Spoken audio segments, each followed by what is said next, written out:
బారెడు పొద్దెక్కిన కోమలి మంచం మీద నుంచి లేవకుండా ఇంకా పడుకునే ఉంటుంది. ఇంతలో వాళ్ళమ్మ భాగ్యమొచ్చి, ఏంటే ఇంకా నిద్రపోతున్నావా? లే, పొద్దున 10 అవుతుంది. ఇలాగే ఉంటే రేపొద్దున నీకు పెళ్ళైతే మీ అత్తారింట్లో చాలా ఇబ్బంది పడతావు. ఒకవేళ ఇంతే ఆలస్యంగా లెగిసేవే అనుకో, మీ అమ్మా నాన్న ఇదేనా నేర్పించారని అంటారు. ఏమి అనర్లే అమ్మా, నేనన్నీ చూసుకుంటాను. ఎక్కడైనా నా కోసం నేను బ్రతకడం నాకు బాగా తెలుసు. ముందే నా కోసం నేను ఆలోచిస్తేనే కదా ఇంట్లో వాళ్ళందరి కోసం ఆలోచించగలను. చూసుకుంటావు. నలుగురిలో పరువు పోతే అప్పుడు తెలుస్తుంది నీకు. అలా మాట్లాడుతూ ఉండగా అక్కడికి కోమలి వాళ్ళ నాన్నగారు వస్తారు. ఏం చేస్తున్నావు? నీకొక మంచి శుభవార్త చెప్పడానికి పని ఆపి మరీ వచ్చాను. ఏంటి, అమ్మ ఇప్పుడు లేచిందా? అవునా అండి, తానెప్పుడు ఇదే సమయానికి లెగస్తది గాని ముందు మీరు విషయం వెంట త్వరగా చెప్పండి. మన దూరపు బంధువైన ఒక అతను వచ్చి మన అమ్మాయికి సంబంధం తెచ్చాడే. చాలా మంచి అబ్బాయి, అలాగే మంచి ఉద్యోగం కూడా చేస్తున్నాడు. వాళ్ళు కిందటి నెలే పెళ్లికెళ్ళేటప్పుడు మన అమ్మాయిని ఎక్కడో చూశారంట. ఆ అబ్బాయికి మన అమ్మాయి బాగా నచ్చిందట. చేసుకుంటే మన అమ్మాయినే చేసుకుంటా అని అంటున్నాడు. ఇది చేస్తున్న పనులకి ఎన్ని సంబంధాలు ఎతకాలో, ఎంతమంది కాదంటారో అని తెగ కంగారు పడిపోతున్నానండి. పోనీలే, వాళ్లే వచ్చి చేసుకుంటా అన్నారు కాని అక్కడ తిన్నగా ఉంటే బావుంటుంది. దీని బద్ధకంతో వాళ్ళని ఇబ్బంది పెట్టకుండా ఉంటే చాలు. అయినా మీ ముద్దే బాగా ఎక్కువైపోయిందండి. పిల్లకొక్క పని కూడా రాకుండా తయారైంది. ఇంతకీ ఏ ఊరండి వాళ్ళది? కొంచెం దూరమే, సుభద్రాపురం అని ఊరు. అబ్బాయి కూడా అదే ఊర్లో పనిచేస్తున్నాడు. అవునా? అక్కడ నీటి సమస్య చాలా ఎక్కువగా ఉంటుంది కదండి. మనం టీవీలో కూడా వాళ్ళ నీటి సమస్య కోసం చెప్తూనే ఉంటారు. అమ్మాయి చాలా ఇబ్బంది పడిపోద్దేమోనండి. ఇబ్బంది ఉంది, మహా అంటే ఒక 2 నెలలేగా నీటి కోసం ఇబ్బందిగా ఉంటది. ఆ తర్వాత అంతా బాగానే ఉంటది కదా. అయినా ఒక ఉద్యోగస్తుడు మంచి పిల్లోడు దొరకడం ఈ రోజుల్లో కష్టం కదా. నీటి సమస్య కోసం వచ్చిన సంబంధాన్ని పాడు చేసుకోవడం సరైంది కాదేమో కదా. మీరు చెప్పేది కూడా నిజమేలండి. సరే, వాళ్ళని రమ్మని కబురు పెట్టండి. ఏవైనా కట్న కానుకలుంటే మాట్లాడుకుందాం. సరే అని చెప్పి కోమలి వాళ్ళ నాన్న అబ్బాయి వాళ్ళకి కబురు పెడతాడు. బాగున్నారా అండి? లోపలికి రండి. మేం బాగానే ఉన్నామండి. మీ ఊరు చాలా దూరం ఉంది. ప్రయాణానికి 6 గంటల సేపు పట్టింది. అవునండి, మీ ఊరికి మా ఊరు కొంచెం దూరమే అండి. పైగా మీ ఊర్లోని నీటి సమస్య చాలా ఎక్కువగా ఉందంట కదా. అవునండి, మాకు అస్సలు నీళ్లు దొరకవు. చాలా ఇబ్బంది పడుతూ ఉంటాం. 2 రోజులకు ఒకసారి నీళ్ల బండి వస్తుంది. అప్పుడే మేము పట్టుకోవాలి. అవే నీళ్లు 2 రోజులు వాడుకోవాలి. ఇంకా దానికి కూడా పెద్దలైనే ఉంటదండి. ఎంత కట్టం ఇవ్వమంటారు? ఏదో ఒకటి చెప్తే మేం మా ఏర్పాట్లు చేసుకోవాలి కదా. మాకేం అవసరం లేదండి. భగవంతుడి దయ వల్ల మాకన్నీ ఉన్నాయి. మీరు మీ అమ్మాయినిచ్చి చక్కగా పెళ్లి చేసి పంపిస్తే అదే చాలు.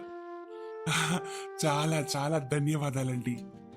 సరే అండి, మేము ఇంక బయలుదేరతాం అని చెప్పి బయలుదేరి వెళ్ళిపోతారు.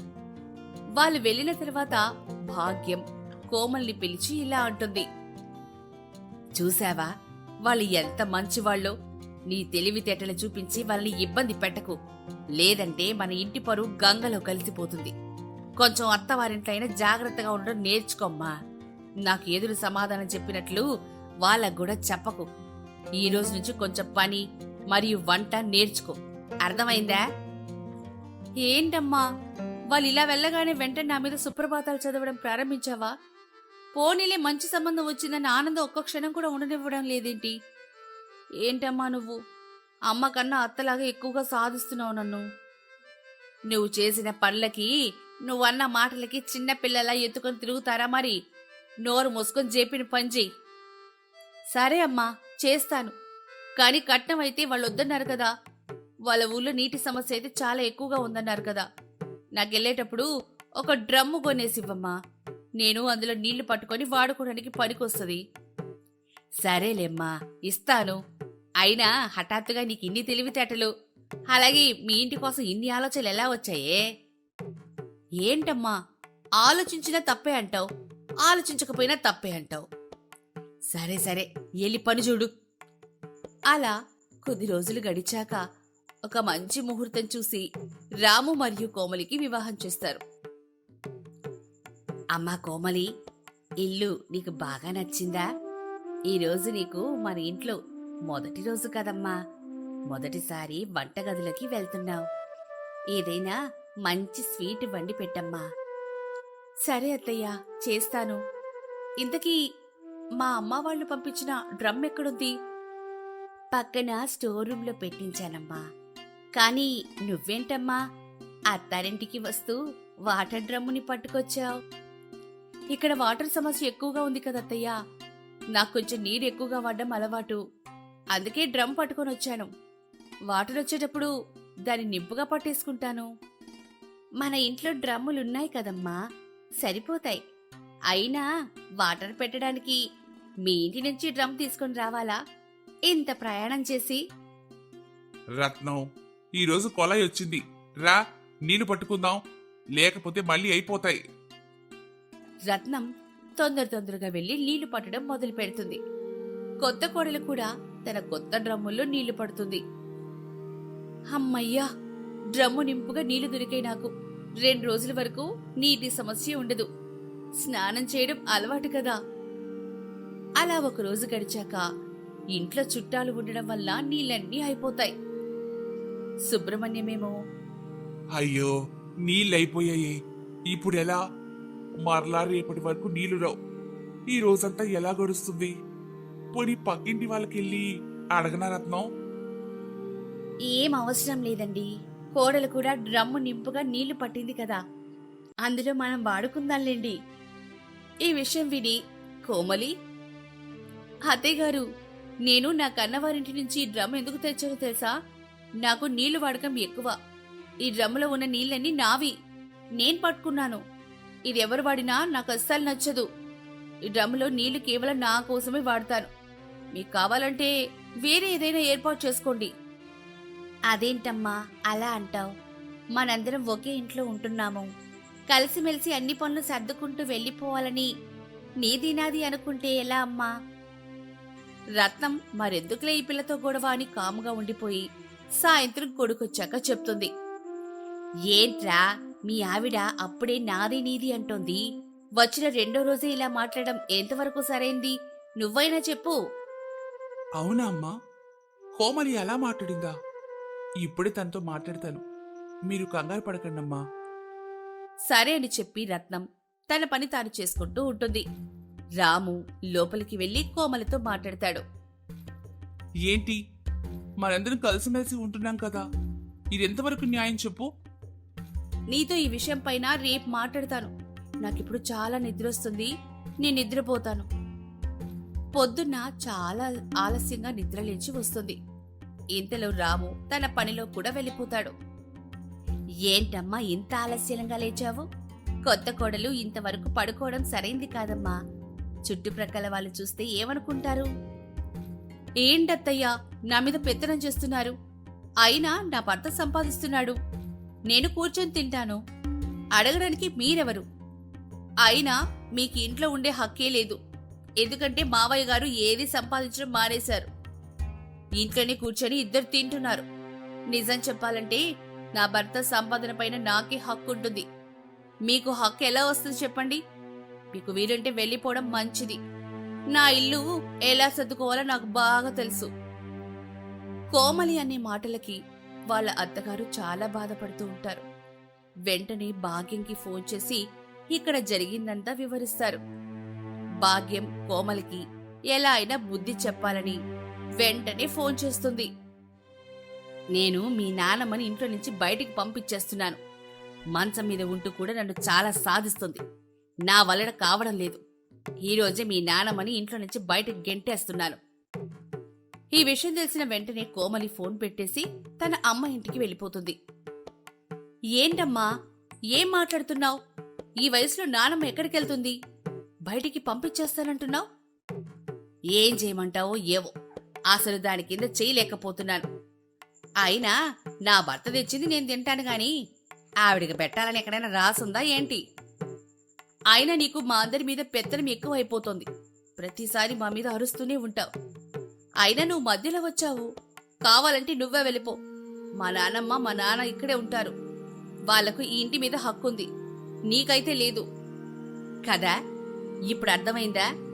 నిన్నగాక మొన్న వెళ్ళిన దానివి నువ్వు మీ అత్తామామని ఇంట్లో నుంచి వెళ్ళిపోమంటావా? వెళ్ళి 3 రోజులు కూడా అవ్వలేదు. అప్పుడే నీ పనికి మన తెలివితేటలు మీ అత్తామామలపై చూపిస్తావా? నేను నీకు ముందుగానే చెప్పాను, అక్కడికి వెళ్తే జాగ్రత్తగా ఉండు అని. నువ్వు వెళ్ళలేదు. ఇప్పుడు నీకు నానమ్మకి బయటికి పంపిస్తానంటే ఆ కష్టమేంటో తెలిసొచ్చింది. అవునమ్మా, నేను చాలా పొరపాటు చేశాను. ఇప్పుడే మా అత్తగారింటికి వెళ్ళి మా అత్తయ్యని మావయ్యని నా భర్తని క్షమించమని అడుగుతాను. కోమలి తన అత్తవారింటికి చేరుకొని తన అత్తామామల్ని అలాగే భర్తని క్షమించమని అడుగుతుంది. కోమలిలో వచ్చిన ఈ మార్పులు చూసి ఇంట్లో వాళ్ళందరూ చాలా సంతోషపడతారు. అలా వాళ్ళు ఈ ఎండాకాలంలో నీటి కష్టాలు పడుతూనే అందరితో కలిసిమెలిసి సంతోషంగా సరదాగా ఉంటారు. శంకరమ్మకు రాత్రి నుంచి ఒకటే బాధగా ఉంది. కొడుకు రాంబాబు ఎప్పుడు చూసినా తాగుడుకు బానిసయ్యాడు. కోడలు రాధికను తలుచుకొని ఒకటే బాధపడుతోంది శంకరమ్మ. ఇంతలో రాంబాబు నిద్రలేచాడు. రాధిక, ఏమే రాధిక, ఎక్కడ చచ్చావే? ఏంటండి, ఏమైంది? ఆ టీ నీళ్ళు తెచ్చి నా మొహాను గుట్టు. ఈ ఇంట్లో ఎవ్వరు నన్ను పట్టించుకునేవారే లేరు.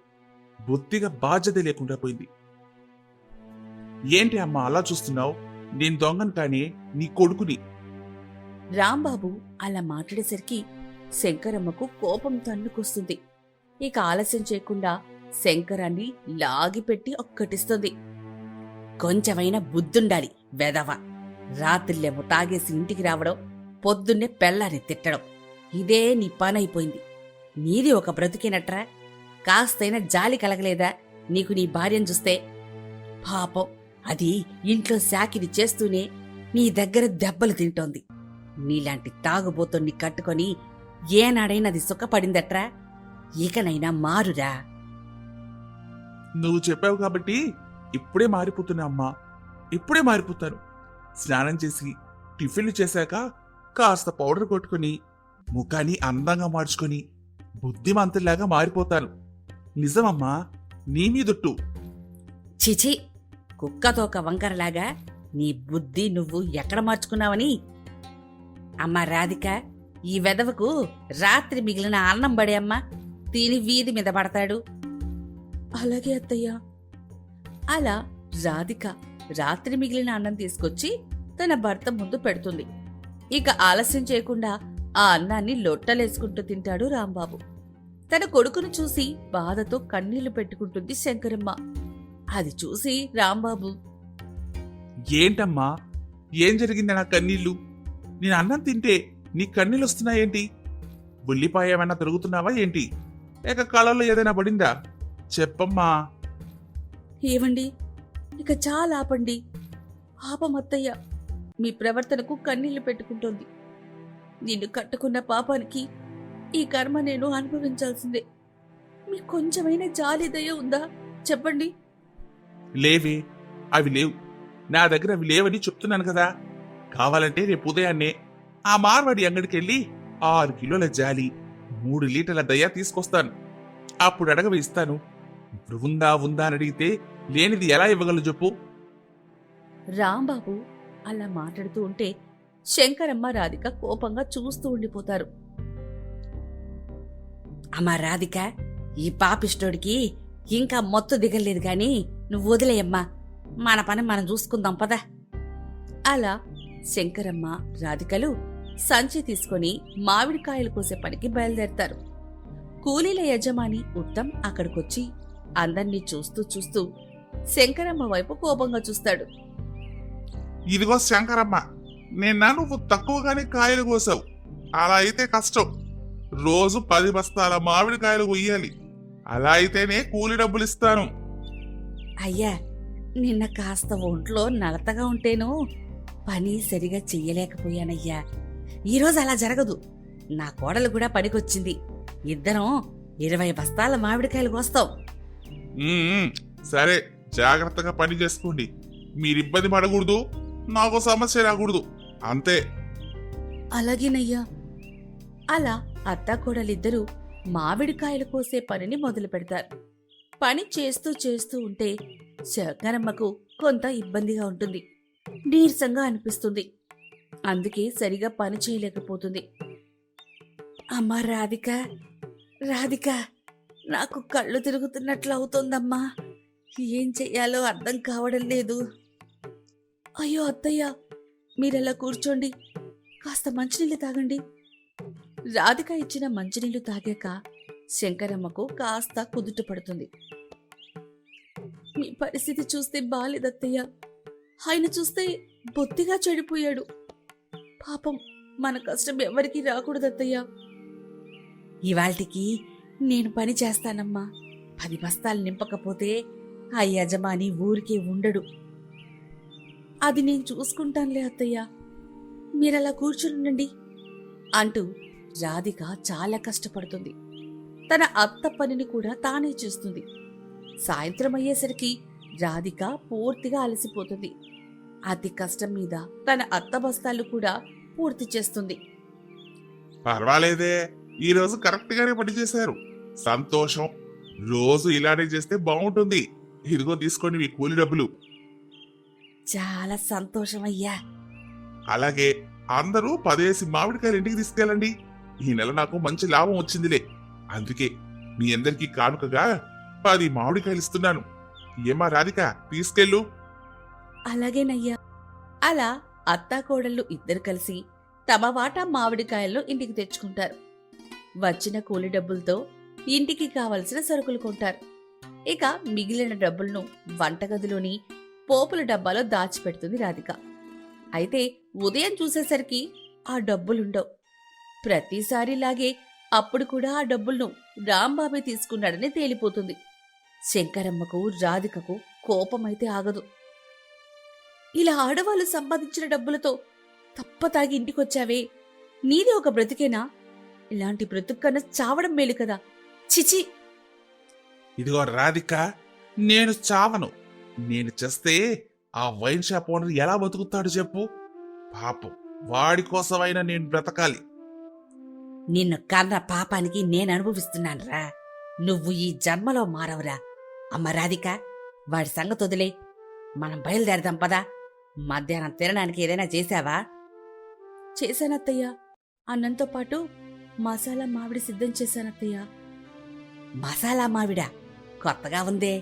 సరేలే, మధ్యాహ్నం రుచి చూద్దాం. శంకరమ్మ రాధికలు పనిలోకొస్తారు. ఉత్తమ్ చెప్పినట్లుగానే మామిడికాయలు తెచ్చి బస్తాలు నింపుతూ ఉంటారు. ఇక మధ్యాహ్నం అవుతుంది. అందరూ భోజనానికి కూర్చుంటారు. రాధిక చేసిన మసాలా మామిడిని శంకరమ్మకు వేస్తుంది.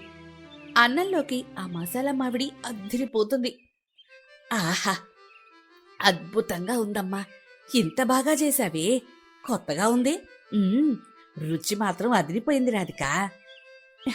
నిజంగానే అత్తయ్య? అవునమ్మా, భలే ఉందనుకో. శంకరమ్మ రాధికలు అలా తింటూ మాట్లాడుకోవడాన్ని ఉత్తమ్ గమనిస్తాడు. తను కూడా రాధికనడిగి కొంచెం మసాలా మామిడిని వేసుకుని రుచి చూస్తాడు. అబ్బబ్బబ్బబ్బా, ఏ ఉంది, భలే ఉందమ్మాయి. నీ చేతిలో ఏదో మంత్రం ఉందమ్మా. ఇప్పటి వరకు మామిడి పికిల్స్ ఫేమస్, ఇది అంతకంటే బాగుంది కదా. నువ్వేదో దీన్నే చేసుకొని అమ్ముకోవచ్చు కదమ్మా, చాలా డబ్బులు వస్తాయి. నిజంగానా అండి? దీనికి డబ్బులొస్తాయా? అవునమ్మా, ఇప్పుడిప్పుడే నాకు ఒక ఆలోచన వస్తా ఉంది. ఒకసారి ప్రయత్నించాలనిపిస్తోంది. నువ్వు ఇలాంటిది చేసి నాకు ఇస్తూ ఉండు. నేను అమ్మి డబ్బులు సంపాదిస్తాను, నీకు కూడా వాటా ఇస్తాను. పని నీది, లాభం మన ఇద్దరిది, సరేనా? అయ్యో, ఎంత మంచి అవకాశం ఇస్తున్నారు. కాదంటామా చెప్పండి. అమ్మా రాధిక, ఈరోజే పనిని మొదలు పెట్టమ్మా. నేను కూడా నీకు సహాయం ఉంటాను. అలాగే అత్తయ్య. అలా రాధిక అక్కడున్న మామిడితోటి మసాలాలు వేసి కమ్మటి రుచితోటి మసాలా మ్యాంగోని సిద్ధం చేస్తుంది. వాటిని తీసుకెళ్లి ఉత్తమ్ అమ్మడం ప్రారంభిస్తాడు. వారు ఊహించినట్లుగానే ఆ వ్యాపారం బాగా డబ్బులు తెచ్చిపెడుతుంది. దీంతో ఉత్తమ్ పొంగిపోతాడు. అమ్మ రాధిక, మన వ్యాపారం అదిరిపోయింది. ఇదిగో శంకరమ్మ, నేను రోజు ఆ మామిడికాయల బస్తా అమ్మితే నాకొచ్చే 500 మాత్రమే. అదే ఆ బస్తా మామిడికాయలతోటి మీ కోడలు మసాలా మ్యాంగో చేసి ఇచ్చింది కదా, దాన్ని అమ్మితే నాకు 2000 రూపాయలు వచ్చాయి. 3 రెట్లు లాభం అమ్మా. నేను నమ్మలేకపోయాను. నిజమా అండి? అవునమ్మా, ఇక మనం ఆగేదే లేదు. వచ్చిన డబ్బులో సగం మీకు, సగం నాకు. చాలా సంతోషమయ్యా. చూడమ్మా, కష్టాన్ని నమ్ముకుంటే ఎవరికైనా లాభమేనమ్మా. వెనక్కి తిరిగి చూసుకోవాల్సిన పనే లేదు. నువ్వు కావాలంటే ఇంకొంతమంది కూలీల్ని పెట్టుకో. ఈ సమ్మర్ సీజన్ అయ్యేలోపు, మామిడికాయలు తగ్గిపోయేలోపు మనం రెట్టింపు ఆదాయాన్ని పొందాలి. అలాగేనండి. అలా రాధిక తన అత్తతో కలిసి ఉత్తమ్ సాయంతో మసాలా మ్యాంగో బిజినెస్ చేస్తుంది. మసాలా మ్యాంగోకి మంచి డిమాండ్ పెరుగుతుంది. ఇక అది చేస్తున్న రాధిక చాలా ఫేమస్ అయిపోతుంది. ఎక్కడెక్కడి నుంచో ఆర్డర్లు కూడా వస్తాయి. దీంతో ఆదాయం కూడా భారీగానే పెరుగుతుంది. అలా చూస్తుండగానే ఒక కొత్త ఇంటిని కొనుక్కుంటుంది రాధిక. భార్య విజయాన్ని చూసి భర్త రాంబాబు కూడా మారిపోతాడు. నన్ను క్షమించు రాధిక, నా తప్పు తెలిసింది.